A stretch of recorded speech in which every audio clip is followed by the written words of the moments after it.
Chochote kile ambacho hii dunia ambayo imeingia kwenye uharibifu itarusha kwangu, nina ujasiri na wakati kwamba huyu Yesu wangu ana uwezo wa kuniokoa.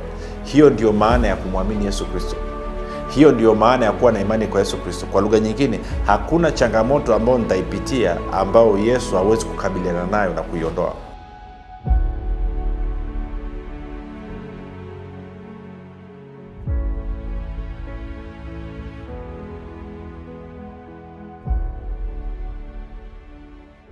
Bisha katika mafundisho ya Kristo kupitia vipindi vya neema na kweli. Jina langu naitwa Huruma Gadi. Ninafuraha kwamba umeweza kuungana nami kwa mara nyingine tena ili kuweza kusikiliza kile ambacho Bwana wetu Yesu Kristo ametuandalia. Kumbuka tu mafundisho ya Kristo yanakuja kwako kila siku muda na wakati kama huu, yakiwa na lengo la kujenga na kuimarisha imani yako wewe unanisikiliza, ili uweze kukua na kufika katika cheo cha kimo cha utimilifu wa Kristo. Kwa lugha nyingine, ufike mahali uweze kufikiri kama Kristo, kuzungumza kama Kristo na kutenda kama Kristo. Kufikiri kwako rafiki kuna mchango wa moja kwa moja katika kuamini kwako. Ukifikiri vibaya utaamini vibaya, lakini ukifikiri vizuri utaamini vizuri. Hivyo basi fanya maamuzi ya kufikiri vizuri, na kufikiri vizuri na kufikiri kama Kristo. Na ili uweze kufikiri kama Kristo, huna budi kuwa mwanafunzi wa Kristo, na mwanafunzi wa Kristo anasikiliza na kufuatilia mafundisho ya Kristo kupitia vipindi vya neema na kweli.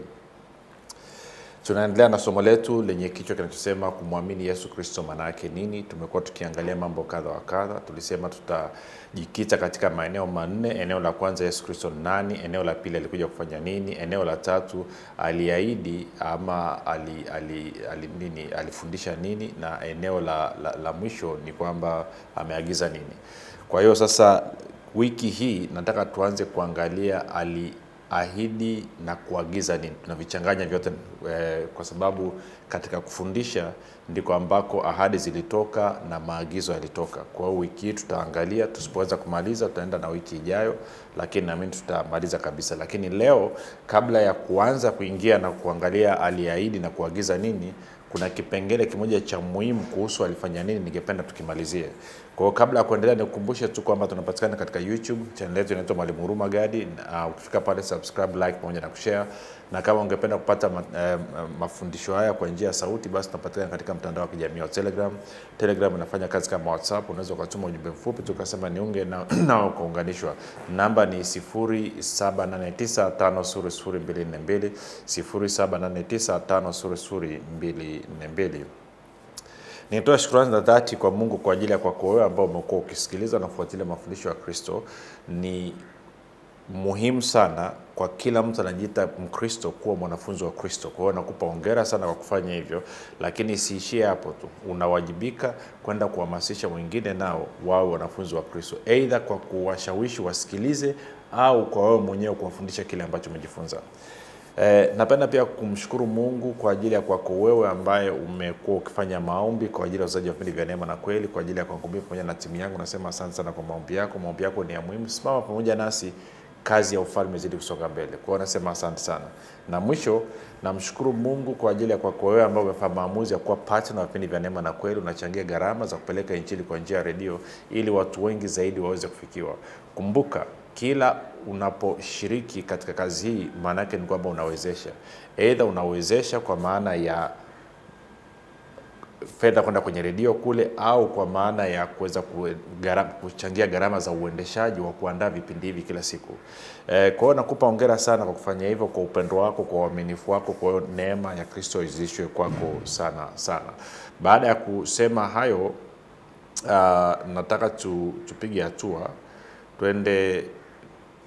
Kumbuka tulikuwa tunaangalia Yesu alikuja kufanya nini, lakini tukitokea kwenye upande wa mitume walikuwa wameamini nini na walifundisha nini. Na tukawa tumejikita sana kwenye Wakorintho wa kwanza mlango wa 15 na Matendo ya Mitume 10 kuanzia mstari wa 34 mpaka 43. Kwa hiyo nataka turudi kwenye kwenye Wakorintho wa kwanza 15. Alafu nitasoma haraka kile kipengele ambacho tulikuwa alafu tutaruka tenda mbele ni kuonyeshe jambo moja la muhimu sana. Kwa hiyo anasema mstari wa kwanza, Wakorintho kwanza 15:1. Anasema basi ndugu zangu, na waarifu ile injili niliyowahubiri, ambao ndio mlioipokea, na katika hiyo nasimama. Na kwa hiyo mnaokolewa ikiwa mnayashika sana maneno niliyohubiri, isipokuwa mliamini bure. Kwa maana naliwatolea ninyi hapo mwanzo yale niliyoyapokea mimi mwenyewe, ya kuwa Kristo alikufa kwa ajili ya dhambi zetu kama yanenavyo maandiko, na ya kuwa alizikwa, na ya kuwa alifufuka siku ya tatu kama yanenavyo maandiko, na ya kuwa alimtokea Kefa, tena na wale tenashara. Baadaye aliwatokea ndugu zaidi ya 500, pamoja katika hao wengi wanaishi hata sasa, ila baadhi yao wamelala. Baadaye akamtokea Yakobo, tena na mitume wote, na mwisho wa watu wote alinitokea mimi, kama ni mtu aliyezaliwa si kwa wakati wake. Kwa hiyo nikakwambia msingi wa imani ya Kikristo, tunaamini kwamba Yesu Kristo mmoja ni yeye. Yesu wa Nazareti ndiye Kristo aliyepakwa mafuta kuwa mfalme. Sio tu kwamba yeye ni mwana wa Mungu, lakini pia ni mwana wa binadamu, kwa maana ya kwamba ana asili zote mbili. Ni Mungu 100%, ni mwanadamu 100%. Lakini pia alikufa kwa ajili ya kushughulika na dhambi zetu, kama ambavyo nilikuonyesha katika ndani vipindi viwili vitatu vilivyopita, na akafufuka siku ya tatu kwa ajili ya haki, kama ambavyo nitakuonyesha muda sio mrefu. Sasa hatusitizi sana swala la Bwana Yesu kufufuka, kwa sababu linaonekana kama ni kitu cha kawaida, lakini nataka upige picha hii. Kuna imani kwa mfano kama nakumbuka vizuri, una Wayahudi ambao wao wanasema kiongozi wao ni Musa. Alafu nadhani Wahindu kiongozi wao ni Krishna. Alafu una Buddhist kiongozi wao ni Buddha, na of course una Waislamu ambao kiongozi wao ni Muhammad. Na Wakristo tunasema kiongozi wetu ni Kristo ama Yesu Kristo. Katika imani zote hizi na nyingine ambazo sijazitaja, viongozi wao wote wamekufa, na hakuna imani hata moja inayodai kwamba hao viongozi wao wako hai. Ni Ukristo peke yake ndio ambao wanasema yes, kiongozi wetu pamoja na kwamba ama mwanzilishi pamoja na kwamba alikufa, lakini alifufuka siku ya tatu na sasa yu hai, na bado anaendelea kutenda kazi zile zile katikati ama miongoni mwa jamii ya watu. Sio kama naliona rafiki. Very important. Ni muhimu sana kuelewa hilo. Hizi imani nyingine zote wanasema tulikuwa na kiongozi wetu, na wakimtaja wanasema Mungu arehemu nafsi yake, Mungu arehemu roho yake peponi, lakini huyu wa kwetu yu hai. Hiyo inatakiwa ikutikise kidogo. Sasa ukienda mstari wa 12, sikia mtume Paulo anavyosema, basi ikiwa Kristo anahubiriwa ya kwamba amefufuka kutoka katika wafu, mbona baadhi yenu husema kwamba hakuna kiama ya wafu? Sasa saa nyingine hatuelewi sana kitendo cha kusema kwamba, kumbuka Kristo anapomzungumza hapa, basi ikiwa Kristo, maana yake anamzungumzia Bwana Yesu katika nafasi yake ama cheo chake cha mfalme, kwamba Masihi amepakwa mafuta kuwa mfalme. Na kumbuka tena, nimesisitiza, kumbuka Mungu afi. Kilichokufa ni ubinadamu wa Yesu. Kwa amekufa, amefufuka siku ya tatu. Anasema basi ikiwa Kristo anahubiriwa ya kwamba amefufuka kutoka katika wafu, mbona baadhi yenu husema kwamba hakuna kiama ya wafu? Hasa wengine mnaweza msielewe, niweke ka historia kafupi kama sentence 2-3 hivi. Naamini kabisa, na hata kusema kwenye maandiko wanazungumzia dini ya Kiyahudi ama wanazungumzia Wayahudi. Kitu ambacho watu wengi hawajui, dini ya Uyahudi ilizaliwa wakati Israeli ameenda uhamishoni ama utumwani Babiloni ama Babeli. Kule ndiko dini ya Kiyahudi ilianza. Na katika hiyo dini ya Kiyahudi ukawa una makundi mawili makubwa. Kundi la kwanza wanaitwa Mafarisayo, kundi la pili wanaitwa Masadukayo. Sasa Masadukayo wao hawaamini katika kiama ya wafu ama kufuka kwa wafu, wala hawaamini katika ishara, maajabu na miujiza, vitu kama kutokewa malaika na habari ya mapepo. They don't. Lakini pia wao wanajikita katika vitabu vitano tu vile vya mwanzo. Mwanzo, Kutoka, Lawi, Hesabu na Kumbukumbu la Torati. Kuanzia Joshua na vitabu vingine hawavitambui. Mafarisayo wao kwa upande mwingine wao wanaamini kwenye kufufuliwa kwa wafu, wanaamini kwenye supernatural kwa maana uwepo wa malaika, mapepo na kadhalika, wanaamini kwenye Torati pamoja na manabii. Ndio sawa. Sasa haya makundi mawili kwa namna moja ama nyingine yalikuwa yana ushawishi kipindi Bwana Yesu amekuja na hata baada ya kufufuka. Kwa hiyo ina maana kama wewe ulikuwa ndio unapokea Ukristo kwa wakati huo, ukawa umekutana na Masadukayo, basi kuna uwezekano mkubwa sana wakawa wamekushawishi hamna kiama ya wafu. Lakini kama ulikuwa umekutana na watu ambao wametokea kwenye chini ya Mafarisayo, basi kuna uwezekano mkubwa sana ukaamini kiama ya wafu. Na unaweza ukasema ukaenda mbali zaidi ukasema basi Ukristo kwa namna moja ama nyingine una hiyo element ya Mafarisayo, kama ambavyo Uislamu pia wanaamini kwenye kiama ya wafu, kuna element ya Mafarisayo. Kwa hiyo anasema hivi, basi ikiwa Kristo anahubiriwa ya kwamba amefufuka kutoka katika wafu, mbona baadhi yenu husema kwamba hakuna kiama ya wafu? 13. Lakini kama hakuna kiama ya wafu, Kristo naye hakufufuka. Tena kama Kristo hakufufuka, basi kuhubiri kwetu ni bure na imani yenu ni bure. Anasema naam, na sisi tumeonekana kuwa mashahidi wa uongo wa Mungu, kwa maana tulimshuhudia Mungu ya kuwa alimfufua Kristo ambaye hakumfufua, ikiwa wafu hawafufuliwi. Maana kama wafu hawafufuliwi, Kristo naye hakufufuka. Na kama Kristo hakufufuka, imani yetu ni bure, mngalipo katika dhambi zenu. Na hapo wao nao waliolala katika Kristo wamepotea. Kwa hiyo anaendelea anasema, kama katika maisha haya tu tumemtumainia Kristo, sisi tu maskini kuliko watu wote. 20. Lakini sasa Kristo amefufuka kutoka katika wafu, limbuko lao waliolala. Sasa kuna vitu kadhaa vya kuzungumza hapa. Kwa hiyo Mtume Paulo anasema kama wafu hawafufuliwi, maana yake Kristo hakufufuka. Na kama Kristo hakufufuka, imani yenu ni bure. Tutarudi hapo.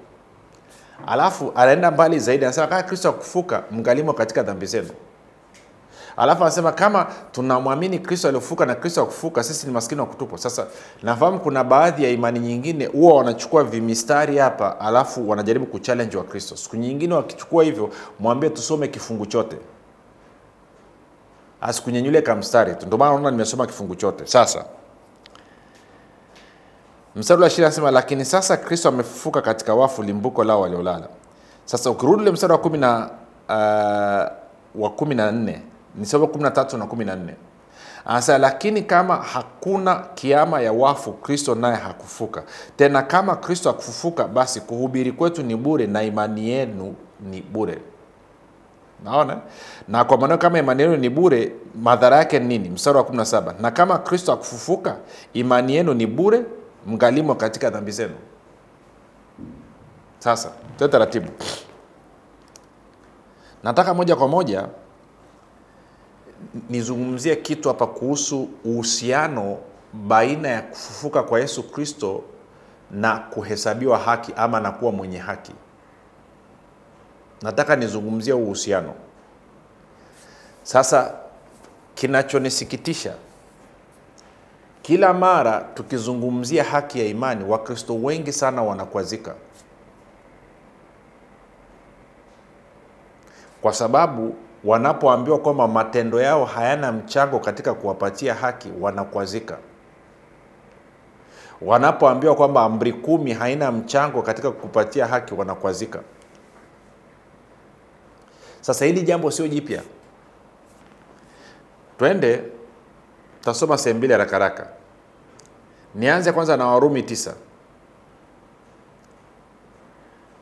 Mstari wa 31 hadi tuanze 30, 31, 32 mpaka 30 mpaka 33. Alafu niruhusu nisome kwa Biblia ya tafsiri ya neno. Alafu utaona kitu cha kusikitisha. Bwana Yesu asifiwe. Sikia hii. Anasema hivi, nasoma kwenye neno. Kwa hiyo Warumi 9:30 hadi 33. Kwa hiyo tuseme nini basi? Kwamba watu wa mataifa ambao hawakutafuta haki wamepata haki ile iliyo kwa njia ya imani. Lakini Israeli ambao walijitahidi kupata haki kwa njia ya sheria ama amri 10 hawakuipata. Kwa nini? kwa sababu hawakuitafuta kwa njia ya imani bali kwa njia ya matendo. Anasema wakajikwaa kwenye lile jiwe la kukwaza, kama ilivyoandikwa, tazama naweka katika Sayuni jiwe la kukwaza watu na mwamba wa kuangusha, yeyote atakayemwamini hata aibika kamwe. Kwa hiyo anasema Israel wametafuta haki ya matendo badala ya haki ya imani iliyo katika Yesu Kristo. Na kwa maana hiyo walivyoambiwa kwamba wanaweza wakapata haki na wanatakiwa kupata haki kupitia imani kwa Yesu Kristo, wakakwazika. Na kwa maana hiyo unabii uliotoka kwamba naweka mwamba uangushao jiwe la kukwaza ukawa umetimia. Na leo hii Wakristo wengi sana tukianza kuwafundisha na kuwahubiria kwamba haki inapatikana kwa imani katika Yesu Kristo, wanakwazika. Kitu ambacho hawajui, wanadhani wamekwazika na anachokisema Urumagadi, lakini kimsingi kilichowakwaza ni kwa sababu mioyoni mwao wanamchukia Yesu Kristo.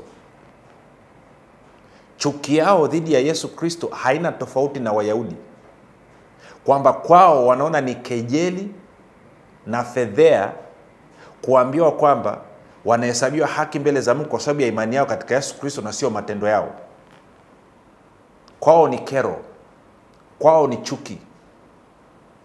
Sasa wanamchukia Yesu bila kujijua. Kwa sababu angalia anavyosema mstari wa 32.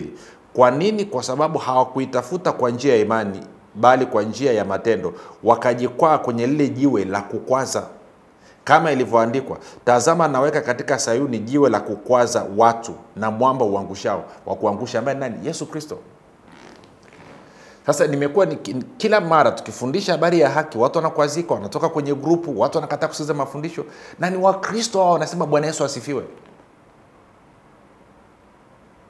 Wengine wako Pentecoste, wengine wako Lutherani, wengine wako Assemblies of God, wengine wako EAGT, wengine wako Katoliki, wengine wanakwazika kwamba unatupotosha, umkasirikia Urumagadi. Biblia ilishaeleza kwamba makwazo yako ni unakwazika kwa sababu ya Yesu Kristo, kwamba unamchukia Yesu Kristo, hutaki kutia imani yako kwake, unamuona yeye ni kero. Kwa nini akusaidia wakati wewe unaweza? Kwa nini utie imani yako kwake yeye apate sifa alafu upate sifa yoyote? Sasa nitakwambia kitu kingine. Bila haki ya imani, ndugu, rafiki, wewe unaenda jehanamu ya moto. Wewe na hao wote wanaokufundisha ukatae kutia imani yako kwa Yesu Kristo, mnaelekea jehanamu ya moto. Na usije ukaseme kwamba sikukwambia. Usije ukaseme kwamba ukuambiwa. Ndio maana kuna watu kama mimi wametumwa kwako kuja kukuambia. Sasa kasirika, kwazika, zima, tupa. Msikilize mchungaji wako ambaye naye ni mbumbumbu. Kipofu akimwongoza kipofu wote wanaingia shimoni. Wewe msikilize, alafu endelea kung'ang'ania hayo matendo yako badala ya kutia imani kwa Yesu Kristo. Mtakapokutana jehanamu, msisahau kunitumia postikadi. Kwa sababu tunawaambia kila siku hamtaki. Na wewe unanisikiliza ambaye unakubali kwamba haki ni kwa imani katika Yesu Kristo, usikae kimya. Nenda kawaambie watu ukweli. Otherwise, ndugu jamaa na rafiki wengi sana utawapoteza, watakwenda kwenye moto wa jehanamu bila sababu yote ya msingi wakati ulikuwa unajua kweli. Kwa hiyo Paulo anasema kama wafu hawafufuliwi, ninyi imani yenu ni bure na mngali katika dhambi zenu. Sasa nataka nikuonyeshe uhusiano wa haki na imani kama nilivyokueleza. Kufuka kwa wafu na haki. Kwa moja twende Warumi mlango wa 4. Na hapa ndo shida inapotokea. Warumi 4. Okay. Kwa ajili ya kupata context, ilikuwa inazungumziwa Abrahamu aliamini kwa kutarajia asiweza kutarajiwa. Kusoma ule mstari wa 18.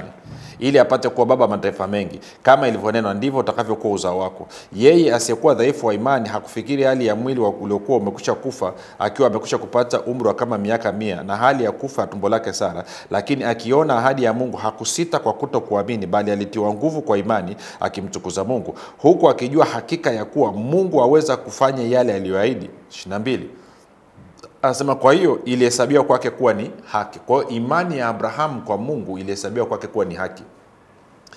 23 anasema walakini haikuandikwa kwa ajili yake tu kwamba ilihesabiwa kwake, bali na kwa ajili yetu sisi tutakaohesabiwa vivyo hivyo, sisi tunaomwamini yeye aliyemfufua Yesu Bwana wetu kutoka katika wafu, ambaye huyu Yesu alitolewa kwa ajili ya makosa yetu ama kwa ajili ya dhambi zetu na kufufuliwa ili mpate kuhesabiwa haki.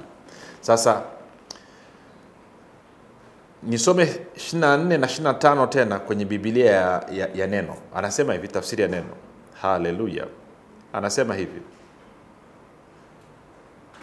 bali kwa ajili yetu sisi pia ambao Mungu anatupa haki, sisi tunaomwamini yeye aliyemfufua Yesu Bwana wetu kutoka kwa wafu. Alitolewa afe kwa ajili ya dhambi zetu. Kwa Yesu alitolewa afe kwa ajili ya dhambi zetu. Vipindi vilivyopita tumeliona hilo. Naye alifufuliwa kutoka mauti ili tuhesabiwe haki. Kwa lugha nyingine ni hivi, kama Yesu Kristo hakufufuka kutoka katika wafu, hakuna mtu mwenye haki mbele za Mungu. Nitarudia tena. Tunahesabiwa haki mbele za Mungu kwa sababu Yesu Kristo amefufuka. Ongeza ukaiweka kwa engo nyingine. Kufufuka kwa Yesu Kristo ni uthibitisho kwamba sisi ni wenye haki mbele za Mungu. Hiyo nayo unaweza ukaiweka hivyo. Kwa hiyo anasema alitolewa afe kwa ajili ya dhambi zetu, naye alifufuliwa kutoka mauti ili tuhesabiwe haki. SUV huo mstari wa 25 anasema ambaye alitolewa kwa ajili ya makosa yetu na kufufuliwa ili mpate kuhesabiwa haki. Sasa ukisoma kwenye Biblia ya New King James Version ameweka vizuri sana. Anasema ya tutafute hapa chap. Anasema hivi, mstari wa 25, who was delivered up because of our offenses and was raised because of our justification. Kwamba anasema Yesu alitolewa kwa sababu ya dhambi zetu, akafufuliwa kwa sababu ya nini? Ya haki yetu. Meaning kitendo cha Bwana Yesu kufuka kutoka katika wafu ni uthibitisho kwamba mbele za Mungu sisi tumehesabiwa haki. Kwa engo nyingine ni kwamba Yesu amefufuliwa ili sisi tuhesabiwe haki. Haijalishi unatokea upande upi. Lakini ninachotaka ukione ni kitu hichi. Kuna uhusiano wa moja kwa moja baina ya haki mbele za Mungu na Yesu kufufuka. Ndio maana kwa mfano tukienda kwenye Warumi 10. Tuende Warumi 10 na mstari wa 9. Tuanze mstari wa 6 ili uweze kupata mstari wa 5 tuweze kupata context. Mstari wa 4, kumbuka alisema kwamba kwa maana Kristo ni mwisho wa sheria ili kila amwaminie ahesabiwe haki. 5 anasema hivi, kwa maana Musa aliandika juu ya haki itokayo kwa sheria, ya kuwa mtu afanyaye hayo ataishi kwa hiyo. Haki itokayo kwa sheria maana yake ni haki ya matendo.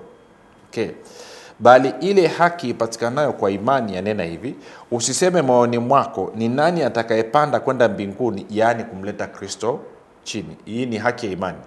Anasema au ni nani atakayeshuka kwenda kuzimuni, yaani kumleta Kristo juu kutoka kwa wafu. Lakini yanenaje? Lile neno li karibu nawe, katika kinywa chako na katika moyo wako, yaani ni lile neno la imani tulihubiriwa. Alafu angalia anasema mstari wa 9, kwa sababu ukimkiri Yesu kwa kinywa chako ya kuwa ni Bwana na kuamini moyoni mwako ya kuwa Mungu alimfufua kutoka katika wafu, utaokoka. Kwa maana kwa moyo mtu huamini atakupata haki, na kwa kinywa ukiri atakupata wokovu. Kwa hiyo unaona anaonyesha tena mstari wa 9 uhusiano wa moja kwa moja baina ya yani kuamini kwa moyo kwamba Mungu amemfufua Yesu kutoka katika wafu na kupata haki. Ndio maana kwenye Wakorintho wa kwanza 15 anasema kama Kristo hakufufuka, imani yenu ni bure na ninyi bado mngali katika dhambi zenu. Kwa swala la kufufuka kwa Yesu Kristo ni la muhimu mno. Na tunapozungumzia kufufuka kwa Yesu Kristo sio tu kwamba ni muhimu kuamini kwamba linasababisha tupate haki, lakini maana yake ni kwamba tunasema mwanadamu ameshinda kifo. Na kitendo hicho cha kusema mwanadamu ameshinda kifo ndio anasema kwamba unaamini kwa moyo kwamba Mungu alimfufua Yesu katika wafu, unapata haki. Alafu unakiri kwa kinywa chako kwamba Yesu ni Bwana juu ya vitu vyote, ikiwa ni pamoja na mauti. Kwa sababu huwezi ukawa Bwana kama uko chini ya kitu. Kwa hiyo Bwana Yesu ilibidi ashinde mauti ili awe Bwana juu ya vitu vyote. Na ndio maana unapomwamini kwamba Mungu alimfufua kutoka katika wafu, unahesabiwa haki. Haki ya nini? Haki ya kupata uzima. Uzima kwa nini? Kwenye roho yako, kwenye nafsi yako na kwenye mwili wako. Na huo uzima unaopata kwa nini? Kwa sababu Yesu Kristo sasa, yeye kwa kuwa ni Bwana juu ya wote, kwa kuwa yeye ni kuhani wako mkuu, yeye ndiye anayehakikisha sasa kwamba unapata wokovu. Kwa haya ndio mambo ambayo Yesu alikuja kufanya. Kwamba ameondoa dhambi, akaiangamiza. Kwa kufuka kwake mimi na wewe tumekuwa ni wenye haki, watu wenye uhusiano na Mungu usiokuwa na kasoro wala mawaa mbele za Mungu. Lakini zaidi ya yote ameshinda mauti ili na sisi tushinde mauti. Na zaidi ya yote yeye anatawala vitu vingapi? Vitu vyote. Yuko mkono wa kuume wa Baba, anatawala vitu vyote. Na ndio maana tunatia imani yetu kwa Yesu Kristo, kwamba najua ana uwezo wa kuniokoa na mauti. Ana uwezo wa kuniokoa kutoka katika magonjwa. Ana uwezo wa kuniokoa kutoka katika vifungo vya ibilisi. Ana uwezo wa kuniokoa kutoka makandamizo. Chochote kile ambacho adui atatupa kwangu, chochote kile ambacho hii dunia ambayo imeingia kwenye uharibifu itarusha kwangu, nina ujasiri na wakati kwamba huyu Yesu wangu ana uwezo wa kuniokoa. Hiyo ndio maana ya kumwamini Yesu Kristo. Hiyo ndio maana ya kuwa na imani kwa Yesu Kristo. Kwa lugha nyingine, hakuna changamoto ambayo nitaipitia ambayo Yesu hawezi kukabiliana nayo na kuiondoa. Na in fact mambo mengi amekwisha kuyaondoa.